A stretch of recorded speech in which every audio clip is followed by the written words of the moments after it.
할렐루야. 오늘 저희들 함께 읽으신 누가복음 6장 22절에서 23절의 말씀을 가지고 영적 기쁨과 즐거움에 관하여서 오늘 함께 은혜를 잠시 동안 나누고 오늘 기도하는 시간을 갖도록 하겠습니다.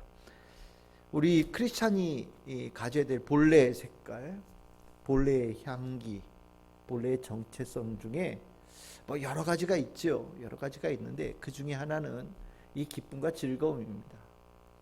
희락이라고 하는 단어로 우리가 얘기하기도 하는데, 이 기쁨과 즐거움은 크리스찬들이 이 땅에 살아가면서 우리가 하나님의 자녀로 살아간다라고 하는 굉장히 중요한 징표예요.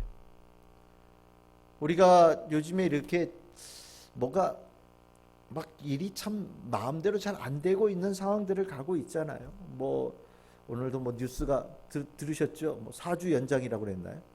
이게 도대체 뭐 9시까지 영업을 하는 것이 10시로 연장되는 게 코로나의 확산과 무슨 연관이 있나 싶을 정도예요. 뭐 오늘까지는 9시고요. 이제 월요일까지는 9시고 화요일서부터는 10시까지 영업이 된다 그러고, 뭐 집에서는 8명 모여도 되는데 식당 가서는 안 되고, 뭐 추석 때요.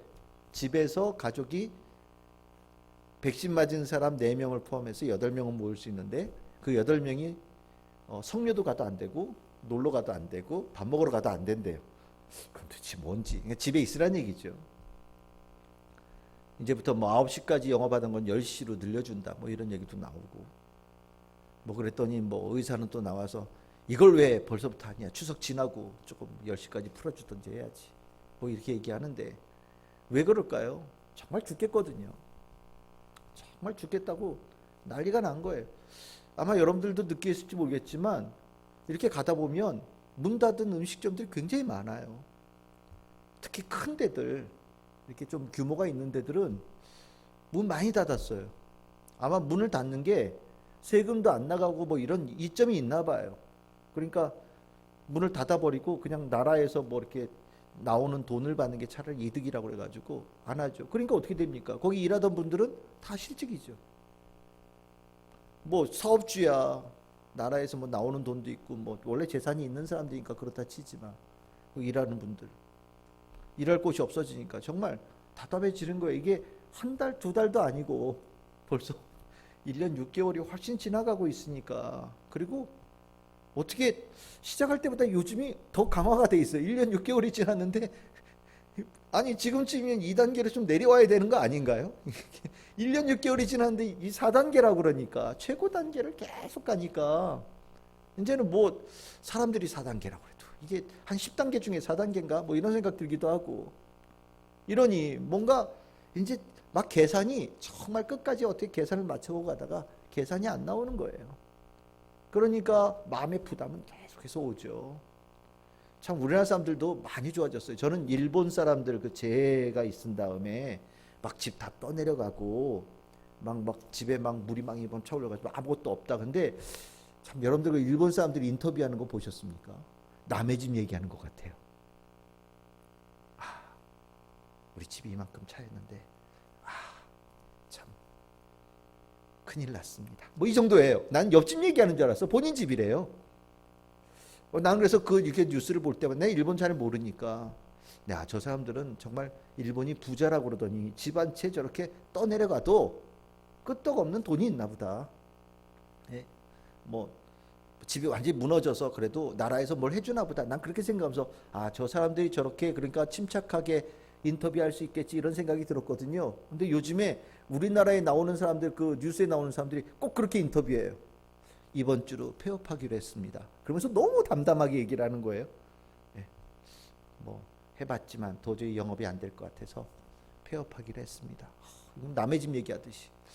또 이렇게 보면 야, 다들 부자인가? 이런 생각이 들기도 하는데 한편으로는 야, 저 사람들이 이 안에 있는 화를 이렇게 꼭 참고서 얘기할 수 있는 이제 좀 성숙된 시민의식 같은 것이 우리나라에 좀 있다라는 생각도 들어요. 전에 같았으면 뭐 땅바닥 치고 막 울고 막 뭐 나 망했네, 나 죽었네 막 그러고 인터뷰했을 텐데 요즘에 그런 인터뷰는 실은 잘 보기가 힘들죠. 한마디로 다들 그냥 좀 전체적으로 즐거움의 톤이 한 2개는 내려온 것 같아요. 우리나라가 그나마 좀 나은 나라라도 그러는데 더한 나라들은 정말 더 힘들게 살겠죠. 제가 이렇게 사회가 되어지면서 우리의 정체성에서 다시 한번 생각해 봐요. 우리의 정체성, 아까 얘기했듯이 기쁨과 즐거움이라는 게 우리의 정체성이거든요.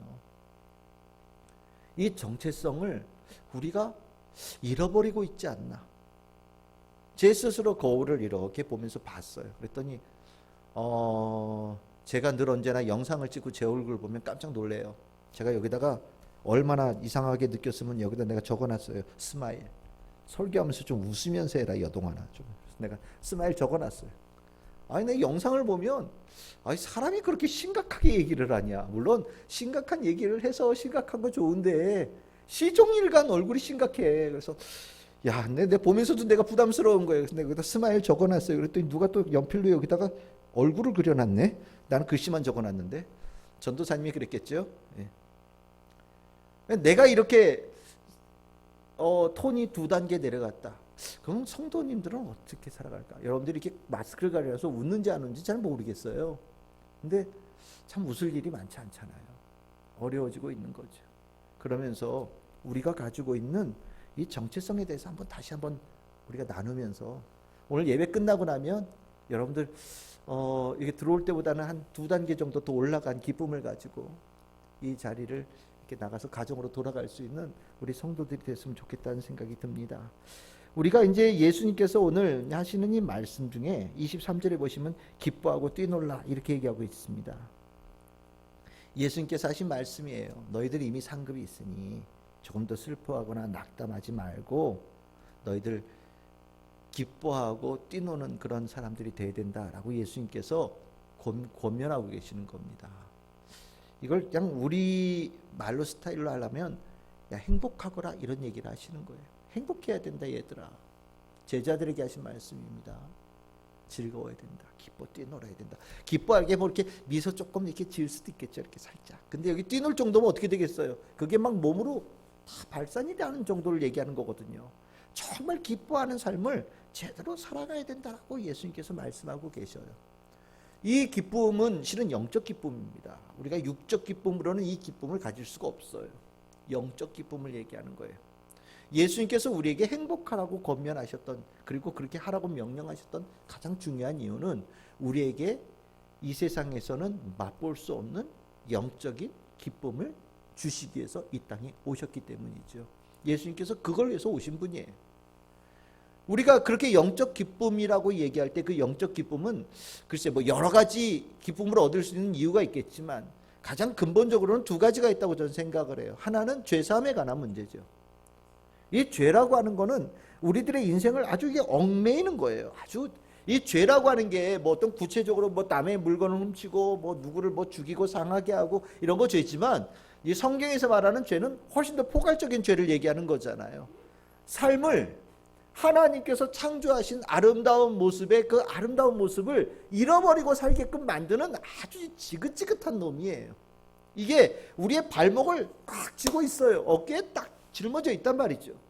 그래서 하나님께서 만드실 땐 다들 이쁘게 아름답게 건강하게 기쁘게 살 수 있도록 만들었는데 이게 자꾸 살면서 인생이 등짝에다가 죄의 짐을 자꾸 지고 사니까 이게 제가 이렇게 스마일 이렇게 적어놓은 것처럼 저도 그런지 몰라도 어릴 때는 방긋방긋 잘 웃었던 여동안이 이렇게 나이가 들어가면서 웃을지를 몰라요. 힘들어지는 거죠. 삶의 짐을 지는 거예요.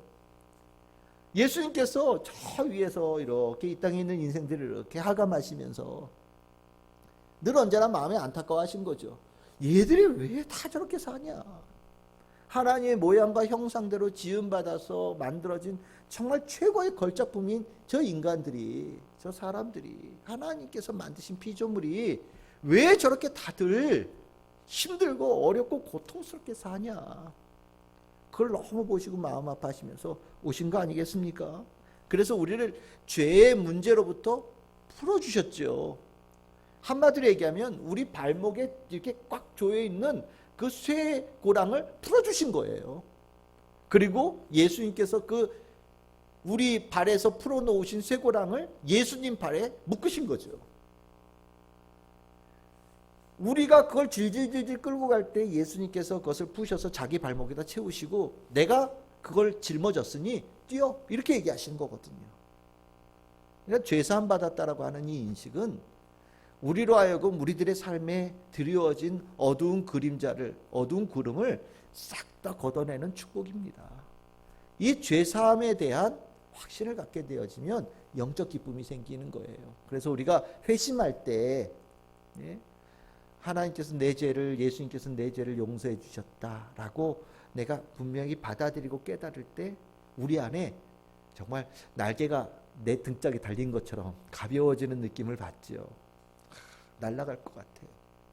정말 죽고 싶고 막막하고 너무너무 괴롭고 정말 이걸 어떻게 해결할 수 없어서 근심 속에 있던 내가 예수님께서 내 죄를 용서해 주셨다는 그 사실 하나만으로 내가 살아가고 있는 모든 짐이 여전히 그대로 있는 것에도 불구하고 내가 그것으로부터 완전히 자유하게 되어지는 느낌을 받죠. 굉장히 중요한 겁니다. 여러분들에게 그 영적 기쁨이 있으시죠? 이 기쁨은 코로나 시절에도 변치 않는 거예요. 네? 여러분들 죄사함 받으셨어요. 주님께서 여러분들에게 발에 있는 쇠고랑을 빼셔서 예수님 발목에 채우시고 여러분들을 자유케 해주셨어요. 그 자유케 되어진 자의 그 기쁨이 여러분들의 영적 흐름에 계속해서 흘러갈 수 있는 우리 성도들이 되어져야 됩니다. 만약에 내가 그 영적인 기쁨을 제대로 모르고 있다라고 생각을 한다면 처음부터 다시 가셔야 되는 거예요. 내가 예수님으로 인하여서 내 삶에 드려진 모든 어두운 것들이 풀려졌다라는 것을 여러분들이 다시 한번 느끼고 회개하고 회심하면서 하나님의 은혜 속에 들어가는 결단을 여러분들이 가지셔야 돼요. 그것이 크리스찬들에게 모두가 다 기쁨 속에 살아갈 수 있는 중요한 이유죠. 두 번째 또 하나의 이유는 뭐냐면 바로 천국 복음이 우리에게 주어졌기 때문입니다.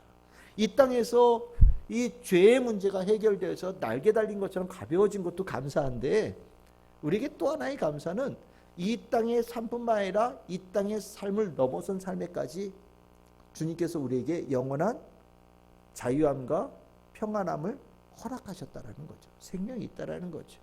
그렇죠.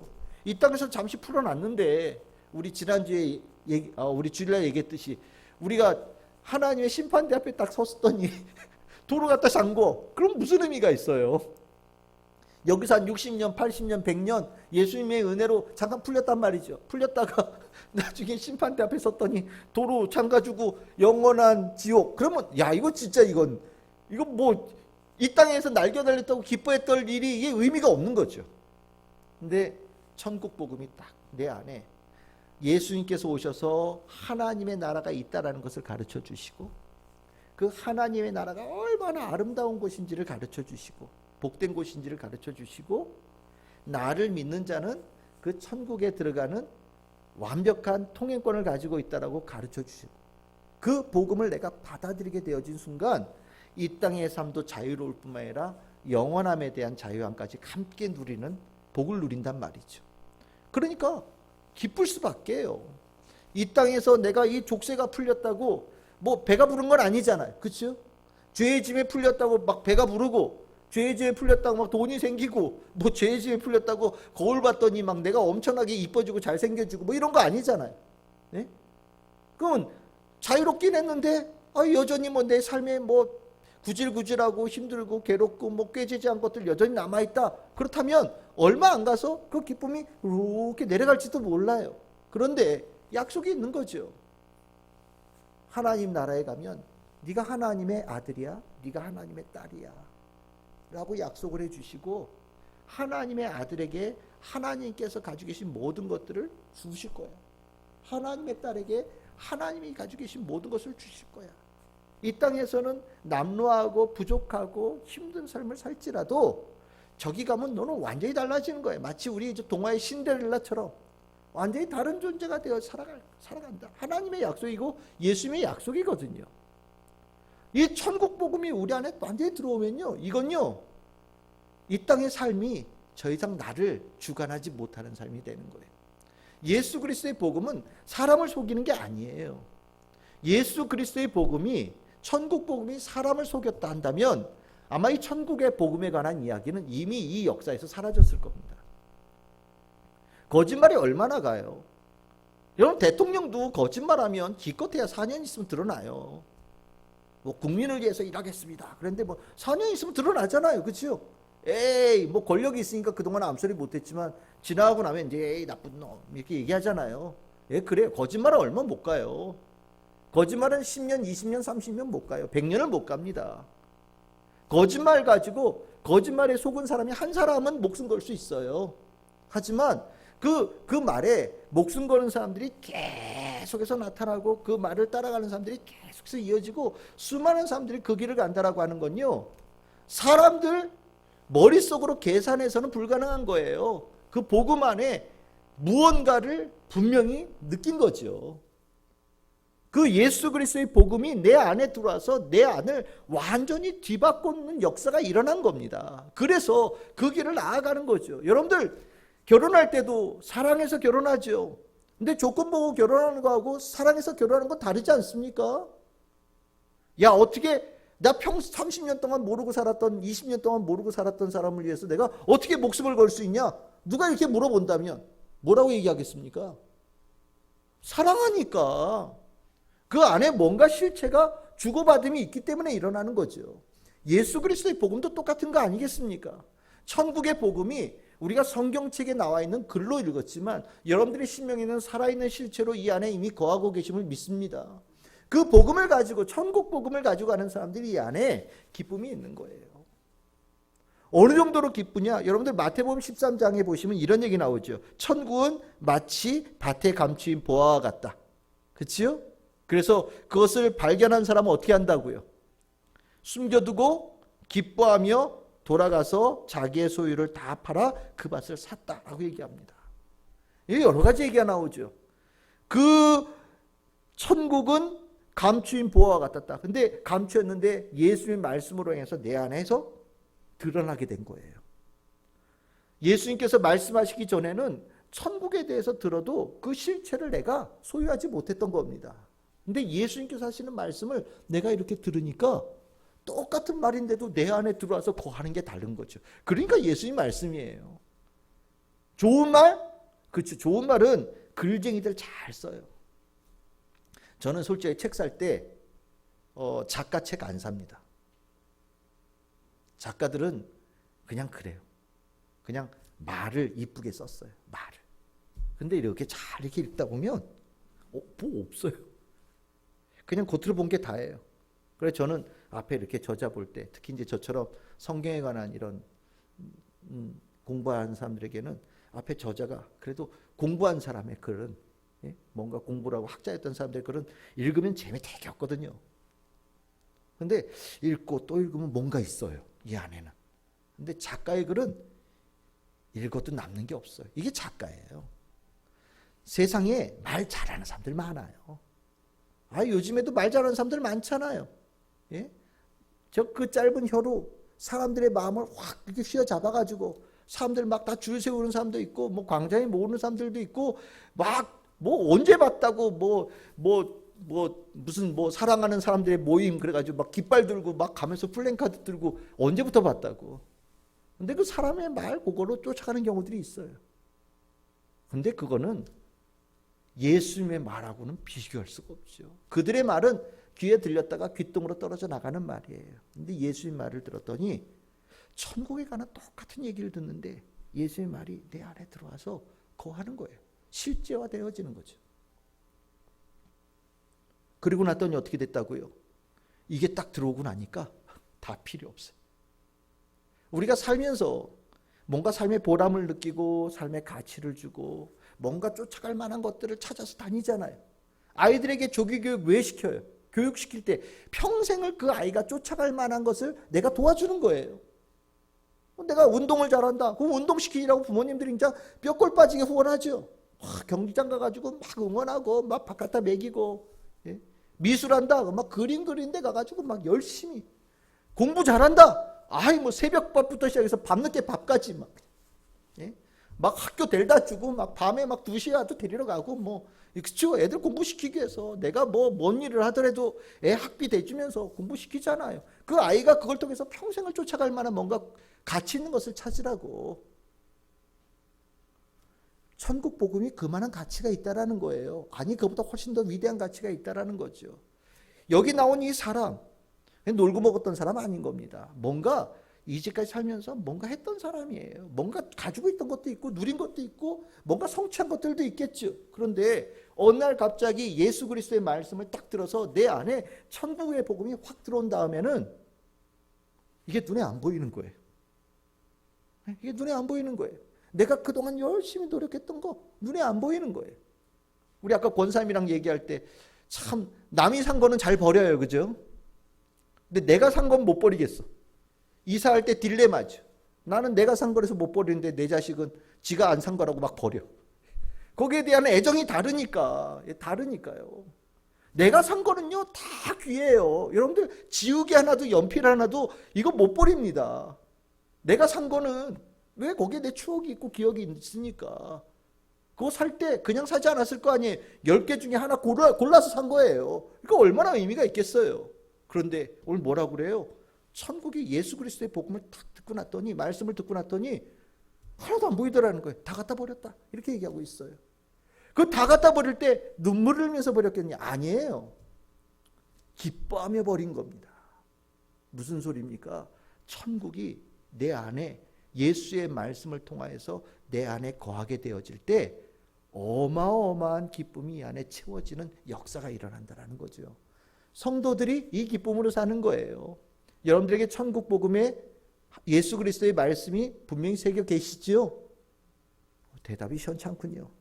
분명히 있으시죠? 아멘. 네. 내 안에 천국이 있죠.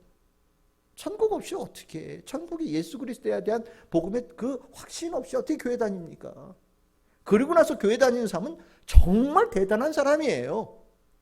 저는 개인적으로 그렇게 생각합니다. 믿음도 없는데 교회 다니는 사람, 야, 너 진짜 대단하다. 믿음도 없는데 교회를 어떻게 다니냐? 믿음 없는데 교회 다니면서 야, 꾸준하게 교회 나오는 사람, 표현 이래 죄송해요. 너 진짜 복 받을 사람이다. 이렇게 표현합니다. 그만큼 천국에 대한 확신 없이 믿음 없이 교회 다닌다는 건요, 불가능한 얘기예요. 불가능한 얘기예요. 우리가 이 천국 복음이기 때문에 기뻐하는 거예요. 이게 영적 기쁨입니다. 우리가 어려울 때, 더 힘들 때 빛이 나야 될 기쁨이지요. 오늘 읽었던 본문 누가복음 6장, 아까 읽었던 본문이요, 22장 22절 23절에 보시면 이 기뻐하라고 하는 때가 언제입니까? 참 이게 예수님으로 말미암아서 너희들을 미워하고 멀리하고 욕하고 너희들의 이름을 악하다 하고 버릴 때, 야, 너희들 기뻐하거라, 이렇게 말씀하십니다. 야, 이게 참 쉬운 얘기가 아니죠. 기뻐하라고 하는 타이밍이 정말 어려운 타이밍에 기뻐하라고 말씀을 하시는 거예요. 이게 왜 이런 일들이 일어나느냐? 실은 이 기뻐한다라고 하는 이것이 환경에 의해서 좌우되어진다면 이 기쁨은 거짓말입니다. 예수님께서 주신 기쁨이 우리에게 육적인 기쁨이나 환경의 기쁨이라고 얘기를 한다면 이 얘기는 솔직히 거짓말이에요. 아무리 기뻐하고 싶어도 배고픈데 기뻐하기가 쉽지 않잖아요. 내가 아무리 기뻐하고 싶어도 내 안에 내가 살아가는 환경이 너무나도 척박하고 깜깜하고, 여러분들 지하 3층 같은 감옥에 한 30년 갇혀 있어 보십시오. 기뻐할 수 있겠습니까? 쉽지 않은 거예요. 만약에 그것을 이 환경적인 기쁨이라고 얘기한다면 이거는 예수님의 말씀을 저는 제대로 이해하지 못한 거라는 생각이 들어요. 예수 이름으로 인하여서, 인자로 인하여서, 예수로 인하여서 핍박받는다는 것은 환경은 여전히 어려운 상태라는 거예요.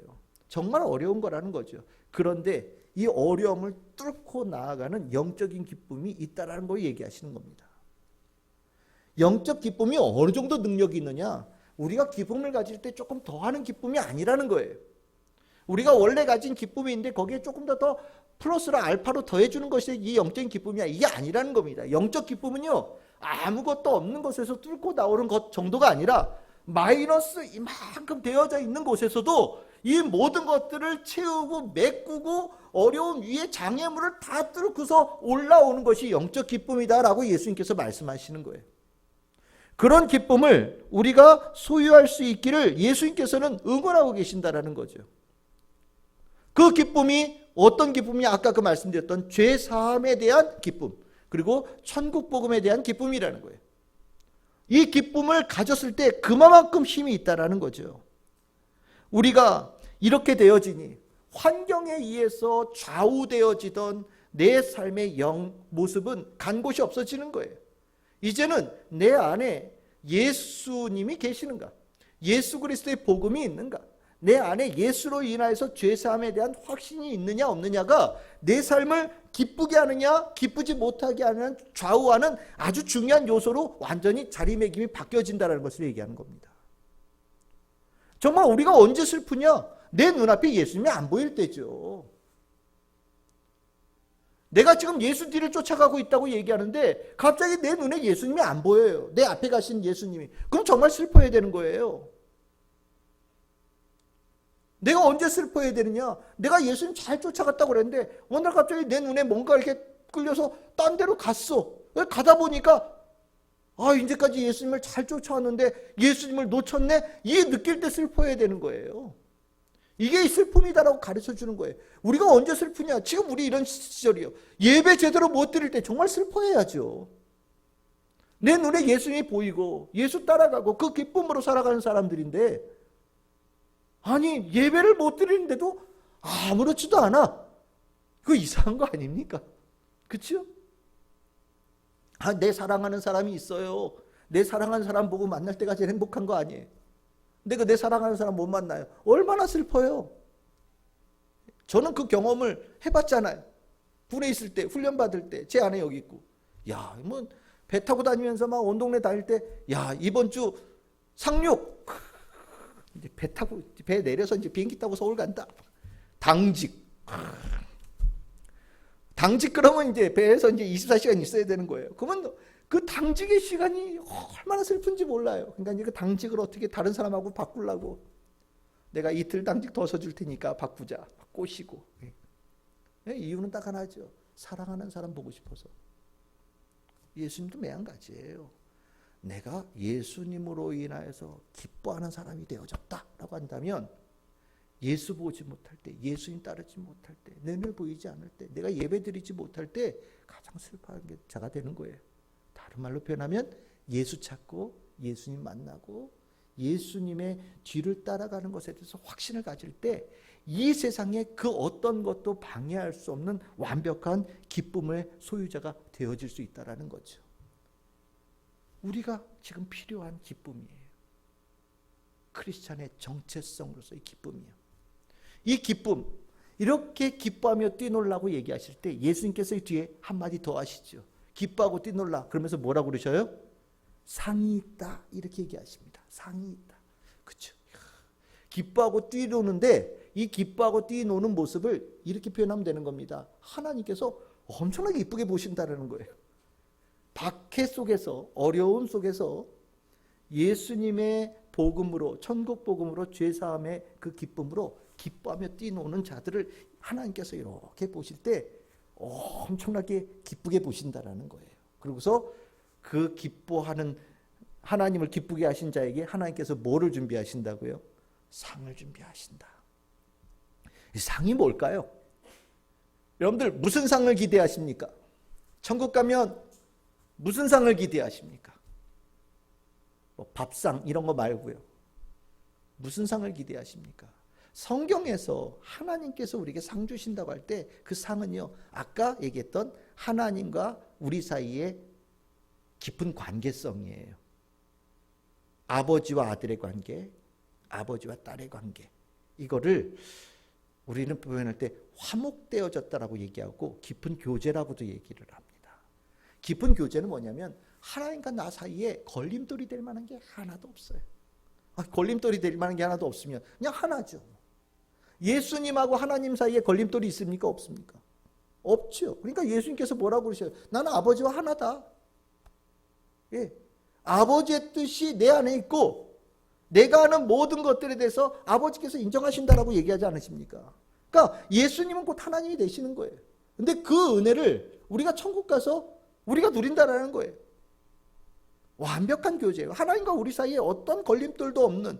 그래서 이것을 뭐 양자되어짐이다라고도 표현하는데, 뭐 양자되어지면 뭐가 되든 다 좋아요. 하나님과 우리 사이에 정말 둘도 없는 한 가족 되게 해주신다라는 거죠. 그게 상이에요. 그럼 뭐 여러분들 생각할 때 에게 뭐 이럴지도 모르겠어요. 에게가 아니에요. 하나님과 나 사이에 완벽하게 연결이 되면 모든 것이 다 가능해져요.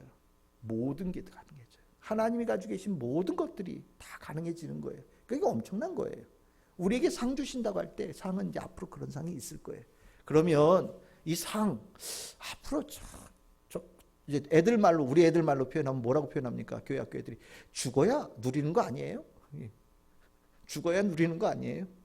죽고 난 다음에나 있는 상 아니에요? 만약에 그렇다고 한다면 글쎄요, 우리는 조금 에게 뭐 이럴 수도 있을지 모르겠어요. 근데 참 중요한 말이 있죠. 그 교제가, 우리가 죽고 나서 천국 가서 하나님과의 깊은 그 교제가 이 땅에서도 있죠. 예수님께서 뭐라고 그러셨어요? 보혜사 성령을 보내주겠다라고 말씀하시죠. 보혜사 성령을 우리에게 보내주신 이유는 딱 하나예요. 항상 함께하기 위해서. 항상 함께한다라는 것은 우리가 구약 성경에는 임마누엘이라고도 표현했었는데, 항상 함께한다라는 건 아까 깊은 교제를 얘기하는 거예요. 풍성한 교제를 얘기하는 겁니다. 우리가 여기서 그렇게 잘 믿음 생활하고 천국 가면 그 누릴 만한 그것을 우리가 이 땅에 사는 동안에 누릴 수 있도록 성령을 보내주셔서 하나님과 깊은 교제가 성도들 가운데 일어날 수 있도록 만들어주신다는 거죠.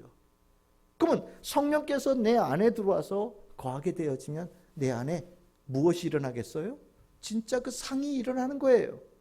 상이 나에게 주어지고 그것으로 해서 기쁨이 실현되어지고 현실화되어지고 현재화되어진 역사가 일어나는 거죠. 그래서 나오는 말이 믿음의 복이, 영적 축복이 삶의 모든 것에 영향을 끼친다라고 얘기하는 겁니다. 우리가 주님 안에서 기쁨을 제대로 누리고 즐거움을 누리게 되어질 때, 그러면 내가 영적으로 기쁜 거냐? 아니에요. 영적인 기쁨은요, 이것이 나의 삶의 환경에도 영향을 끼치고요, 나의 육신에도 영향을 끼치고 나의 마음에도 영향을 끼치고 모든 것에 영적인 그 우월함이 모든 세계에 영향을 끼치기 시작해서 내 삶에 내가 하나님의 사람, 예수 그리스도의 사람으로 기쁘고 즐거움으로 살아가는 사람이라는 것이 티가 나게끔 만들어주신다는 거예요. 굉장히 중요한 거예요. 영적인 기쁨으로 비롯되어진 축복들입니다. 우리가 이거를 현상으로는 똑같죠. 뭐 영도 잘 되고 육도 잘 되고 환경도 잘 되고 뭐 다 잘 된다. 그러면 뭐 그냥 다 잘 되는 게 크리스찬 아니냐? 그건 아니에요. 돈 많이 벌고요, 뭐 환경적으로 잘 되고 뭐 세상적으로 성공해서 그랬더니 내가 마음이 너무 좋아지고 그것 때문에 내가 뭐 영성으로도 튼튼해지는 것 같아. 이거는 방향이 잘못된 거예요. 이거는요, 이게 기복신학이라고 하는 거예요. 이건 아니에요. 거꾸로 가는 이거는요, 얼마 안 가서 한계에 딱 부딪힙니다. 이론상으로는 될 것 같아요. 아니 넉넉하면 마음도 넉넉해지고, 아니 넉넉하면 뭐든지 다 수용할 수 있는 사람 되지 않을까? 그럼 믿음도 뭐 다른 사람보다 훨씬 더 쉽게 얻지 않을까? 내가 하나님한테 예물도 더 드리고 헌신도 더 할 수 있으면 복 받지 않을까? 에이, 그거는 사람의 생각이고요. 밑으로부터 올라오는 이 복은요, 한계가 분명해요. 밑으로부터 올라오는 복은요, 사람을 여유롭게 하는 게 아니라 사람을 또 좁게 만듭니다. 더 자기만 생각하고 더 많은 것을 얻고 싶어하는 사람, 괴물로 만들어가죠. 그래서 이것을 통해서 이 우리가 알고 있는 모든 것에 기쁨이 충만해지는 삶은 누릴 수가 없어요. 방향이 바로 되어져야 돼요. 하나님께서 주시는 예수 그리스도의 복음으로 인한 영적인 기쁨이 충만해진 성도가 삶 속에 주께서 주신 기쁨이 모든 것에 퍼져가는 은혜를 누리게 되어질 때 비로소 멈추지 않고 계속해서 솟아나는 기쁨으로 살아가는 성도들이 되어지는 겁니다. 저는 오늘 이 주제가 우리가 오늘 참 꼭 누렸으면 좋겠다는 생각을 가지고 고민했던 설교예요. 우리가 가지고 있는 이 기쁨이 과연 온전한가?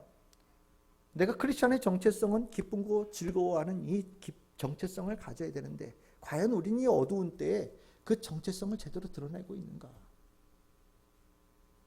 우리 고민해 봐야 되는 거예요.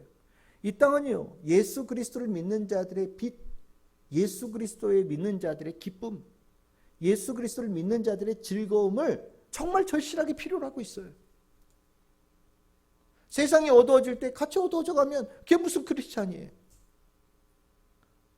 평상시에 너무 밝을 때는 잘 안 보였는데 좀 어둑어둑해지니까 빛이 보이고, 이런 것처럼 우리 안에 있는 기쁨은요, 정말 요즘에 정말 빛나야 될 때가 오고 있어요.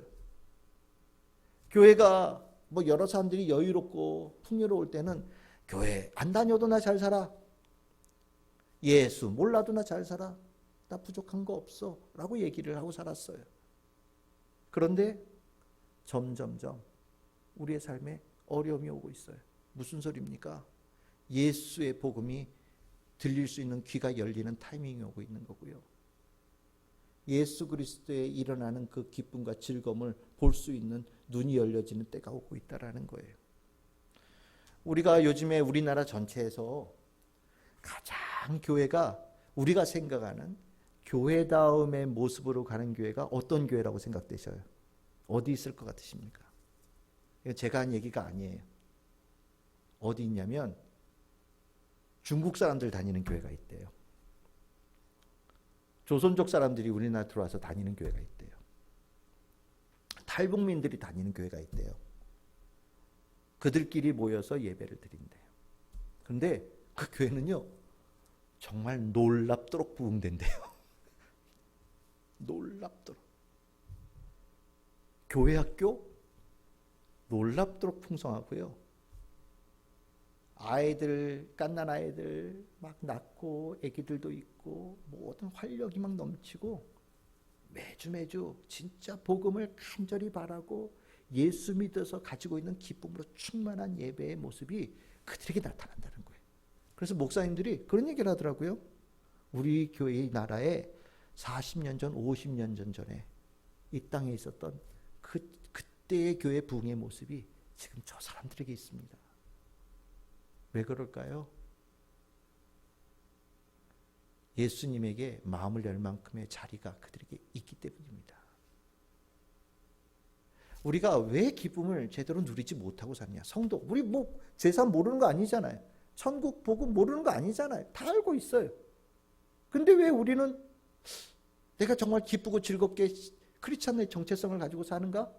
라고 물어볼 때 저는 그렇습니다 라고 딱 얘기하기가 이게 참 주저되어지는 이유가 뭐냐면, 우리 안에 예수님이 거할 수 있는 자리가 점점 줄어들고 있어요. 우리가 하나님을 더 필요로 하고 예수님을 더 필요하는 게 절박함이 옛날만 못하다는 거예요.